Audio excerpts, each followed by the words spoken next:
First ever factory outlet Mukunda jewellery KPHB Kothapet Khammam Somajiguda Hanamkonda. నమస్తే గురుగారు. శ్రీమాత్రే నమః. ఇంతింత రమ్మంటే ఇల్లంతా వచ్చిండంట వెనకటికొకడు. అలా అయిపోతుంది గురుగారు ఈ మధ్య ఓనర్స్ పరిస్థితి. రెంట్కని వచ్చి ఇంక ఇల్లంతా మాదే, అక్కడ నుంచి కదలం, ఇది మాదే, ఆ రోజుల నుంచి ఈ రోజుల నుంచి ఉంటున్నాం అని పాపం ఈ ఇల్లు రెంట్కి ఇచ్చిన పాపానికి వాడే రోడ్న పడాల్సిన పరిస్థితి వస్తూ ఉంది. ఇలాంటి వాళ్ళు ఏం చేయాలంటారు? శ్రీ గురుభ్యో నమః. శ్రీమాత్రే నమః. ఈ మధ్య నాకు ఆఫీస్ కూడా ఇలాంటి కేసులు చాలా ఎక్కువగా వస్తున్నాయి. మరి ఎలాగంటే ఏమోనండి, మాకు వీళ్ళెవరో ఇంటికి అద్దెకు వచ్చారు. వాళ్ళు 2016లో వాళ్ళు అద్దెకు వచ్చారు. బాగుండే, రాగానే చాలా ప్రేమగా మాట్లాడిచ్చారు. మామూలుగా మన సాంప్రదాయం ఏంటంటే, మన కల్చర్ ఏంది, ఎవరన్నా వస్తే కర్రీలు అటు పంపించుకుంటారు. మీ ఇంట్లో ఇవాళ ఏం వంట చేశారు, మా ఇంట్లో ఏం వంట చేశారు, ఒకే కంచం ఒకే మంచం టైప్ అయిపోతూ ఉంటాం. సో ఆల్మోస్ట్ ఇక కర్రీస్ అవి మార్చుకుంటూ ఉంటారు, ఫుడ్ మార్చుకుంటూ ఉంటారు, బట్టలు కలిసి కొనుక్కుంటారు, ఇలా అన్నీ చేస్తారు.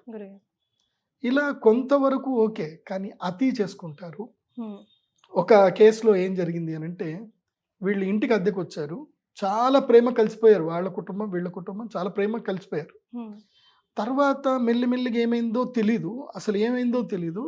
వాళ్ళ ఇంటి ఓన్ ఎవడైతే అద్దెకు వచ్చాడో, అన్న ఇట్లా ఒక మంచి బిజినెస్ ఉంది, ఇట్లా మీరు చేస్తే ఇన్వెస్ట్ చేస్తే మన డబ్బులు వస్తాయి, నాకు ఈ ఆపర్చునిటీ వచ్చింది, ఒక అర్జెంట్ ఒక 30 లక్షలు కావాలన్నా 35 lakhs మనం ఇన్వెస్ట్ చేస్తే విత్ ఇన్ 6 months లోపల మనకి ఒక 1 crore వస్తాయంట. నీకు 35 ఎవరైనా ఉంటే చూడన్నా, నేను 50 లక్షలు ఇచ్చేస్తాను అని చెప్పడం. చెప్పిన తర్వాత వీడు కామన్ మ్యాన్ ఏంది, 30 లక్షలు నమ్మొచ్చా నమ్మకూడదా అని ఫస్ట్ ఆలోచన చేస్తాడు. కరెక్ట్.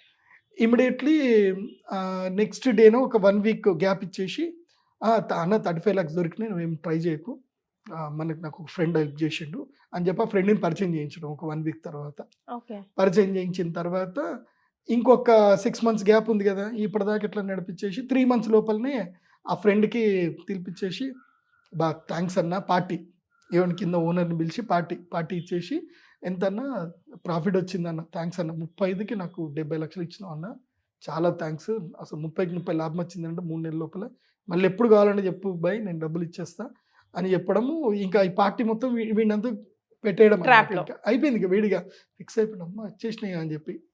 సో ఇవన్నీ ముచ్చట్లనే, మళ్ళీ ఆడ లెక్కల పత్రాలు డబ్బులు ఏం చూపించడం ఉండదు. సో ఇది జరిగిపోయింది.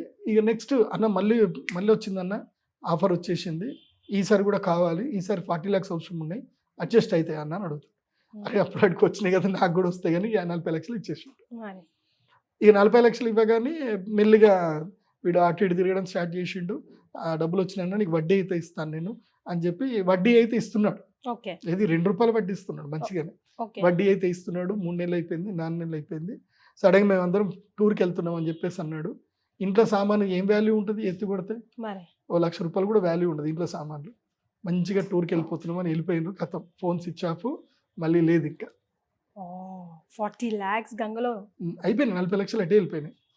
కానీ విచిత్రం ఏంటంటే, ఈ 40 లక్షలు పోయినందుకు వాడి మీద కోపము రావట్లేదు, ఏమీ రావట్లేదు. భార్య చెప్తుంది 40 లక్షలు పోయినాయి అయ్యగారు, కానీ వాడి మీద ఏం కోపం రావట్లేదు, పోలీస్ కంప్లైంట్ ఇవ్వమన్నా ఇవ్వట్లేదు, ఏం చేయట్లేదు మా ఆయన అంటాడు.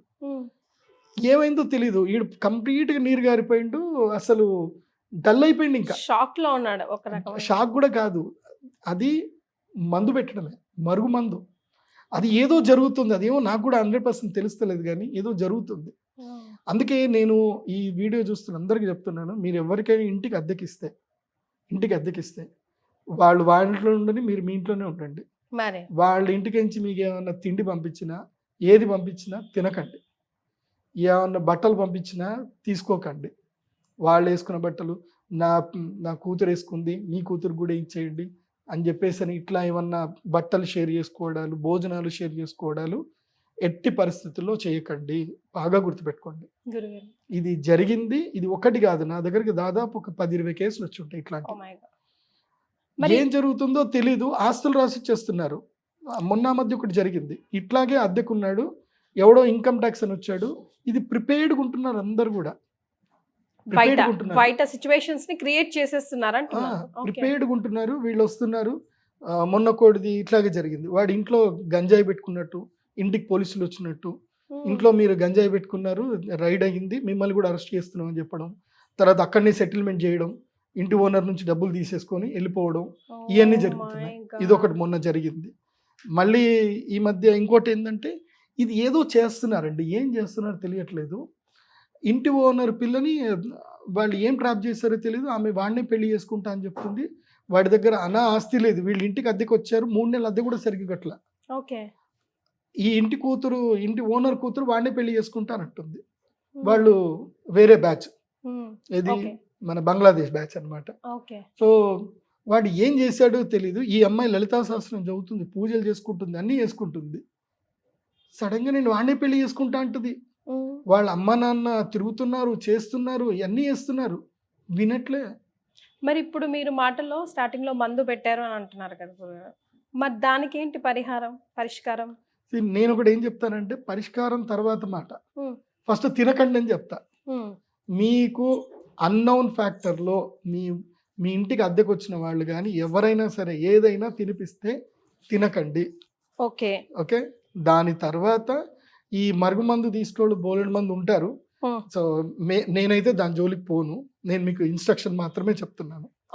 దీనికి ఒక పద్ధతి ఏంటంటే, మీరు పంచకర్మ, కేరళలో పంచకర్మ ట్రీట్మెంట్ ఉంటుంది. సో పంచకర్మలో ఏంటంటే డీటాక్సిఫికేషన్ ప్రోగ్రామ్ ఉంటుంది. ఆ డీటాక్సిఫికేషన్ చేసుకొని మా శ్రీచక్ర పీఠానికి బగలాముఖి పూజ చేసుకోవడానికి రండి. డీటాక్సిఫికేషన్ అయిన తర్వాత రావాలి బగలాముఖి పూజ తప్పకుండా చేసుకోండి. ఈ ఏవైతే కనుక సమస్యలు ఏవైతే ఉన్నాయో ఇవి జరగవు. నేను ఏం మార్చుకోవద్దు, రెండు మార్చుకోవద్దు, ఫుడ్, బట్టలు ఇవి మార్చుకోకండి. మళ్ళీ మీ బట్టలు ఎవరైనా తీసుకెళ్తున్నారా చూడండి. మీ ఇంటికి వచ్చి వెంట్రుకలు ఏమైనా తీసుకెళ్ళడము, ఏవైనా తీసుకెళ్ళడము, అవి ఏవి జరగకుండా చూసుకోండి. మెయిన్గా ఇది జరుగుతుంది. మొన్న మధ్య ఇక్కడ ఒకతను గోలీ సోడా బిజినెస్ చేస్తాడు, ఐస్ క్రీమ్ బిజినెస్ చేస్తాడు. అతని మంచి వ్యాపారం, ఈ కూల్ డ్రింక్స్ తయారు చేసేది వ్యాపారం, మంచి వ్యాపారము. ఏమైందో తెలీదు, వాడు ఆల్ ఆఫ్ సడన్గా ఏదో ఇన్కమ్ ట్యాక్స్ రైడ్ అయింది అని చెప్పేసి అని వాళ్ళు వచ్చి నోటీసులు ఇవ్వడము, మీ బ్యాంక్స్ అకౌంట్స్ అన్ని సీజ్ అయిపోతాయి అని చెప్పి వాళ్ళు ఏదో వార్నింగ్ ఇచ్చి వెళ్ళారు. వీడు భయపడిపోతే, వీడు అద్దెకున్నోడు వాడు ధైర్యం చెప్పి, అన్న నేనుంటా, నీకు నా ప్రాణంకి ప్రాణం, నిన్ను అడ్డేస్తా, నువ్వు ఏదన్నా ఉంటే ఆస్తి నా పేరు మీద పెట్టు, నేను కావాలంటే నేను జైలుకి పోతా, నువ్వు టెన్షన్ పడకు, నేను నీకు బినామీగా ఉంటా, నేను జైలుకి పోతా, నువ్వు టెన్షన్ పడకు, నీ బిజినెస్ నేర్పించుకో అని చెప్పేసి అని వాడి ఆస్తి అంతా వీడి పేరు మీద నేర్పించుకున్నాడు. ఊరికే వీళ్ళు ఇన్కమ్ ట్యాక్స్ వాళ్ళు వస్తారు, ఫోన్ చేస్తారు, ఐడీలు చూపిస్తారు, మీ అకౌంట్ అది ఉంది ఇది ఉంది. వీళ్ళు ఆల్రెడీ డిస్కషన్లో వీడి సీక్రెట్స్ అన్ని చెప్పేశాడు, వాళ్ళు అవే సీక్రెట్స్ రివీల్ చేస్తున్నారు. ఫోన్ కాల్స్ కూడా ఇలాగే అవుతున్నాయి కదా, స్కామ్ కాల్స్, ఇవన్నీ డ్రామాలు నడుస్తున్నాయి. అందుకోసమే నేను చాలా మందికి చెప్తాను, మన ఇంట్లో జరిగే సీక్రెట్స్ బయట వాళ్ళకి ఎవరికి చెప్పకండి, ఎప్పుడు చెప్పకూడదు. ఎంత ప్రేమ ఆత్మీయత కనిపించినా ఆర్థిక సంబంధ వ్యవహారాలు, కుటుంబ వ్యవహారాలు, మీ పిల్లలకు సంబంధించిన వ్యవహారాలు ఎవరికి చెప్పకండి. చాలా జాగ్రత్తగా ఉండండి. ఇప్పుడు కాలం మారిపోయింది, కలికాలం బాగా వచ్చింది. ఇంట్లో ఆడపిల్లలకి సెక్యూరిటీ ఉండట్లేదు. ఆడపిల్లలు ఏంటంటే ఏమన్నా అయితే మా నాన్న నన్ను తిడతాడేమో అని భయపడుతున్నారు. ఇలాంటివన్నీ జరుగుతున్నాయి. కాబట్టి నేనైతే చెప్తాను ఏంటంటే, మీరు సొంత ఇంట్లో ఉంటే మీ ఇంటికి ఎవరికి అద్దెకి ఇవ్వకండి. ఆ అద్దె డబ్బులతోటి ఏం పెద్ద రావు, మీ పెట్టుబడులకి అద్దెకి ఇవ్వకండి అని చెప్తాను నేనైతే. మోస్ట్లీ మీ సెక్యూర్గా ఉండాలి అని అంటే మీరు ఉండే ప్లేస్లో అద్దెకి ఇవ్వకండి.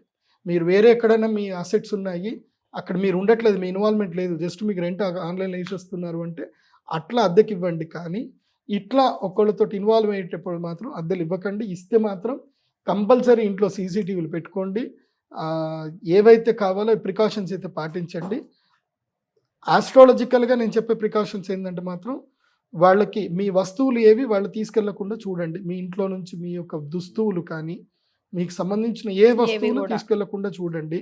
ఏ వస్తువు పోయింది అని అంటే మాత్రం నమ్మలేము. నిజంగా నేను ఇంత ప్రాక్టికల్ ఆస్ట్రాలజర్ అంటే అంతే కదా గురుగారు, అప్నా పరాయా కా భోతా తెలియట్లేదు.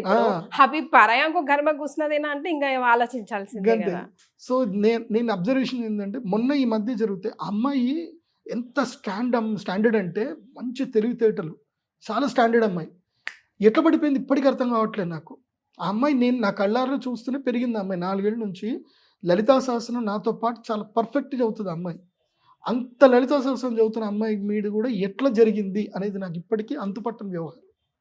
అందుకే precaution more than curing. So మనం ప్రికాషన్స్ తీసుకోవడం చాలా ముఖ్యం. ముఖ్యంగా ఆడపిల్ల విషయంలో చాలా జాగ్రత్త ఉండండి. మగపిల్లలు ఉన్నా పైన ఆడపిల్ల ఉందనుకోండి, మీ ఓన్ వేసుకొని వెళ్ళిపోతుంది అది.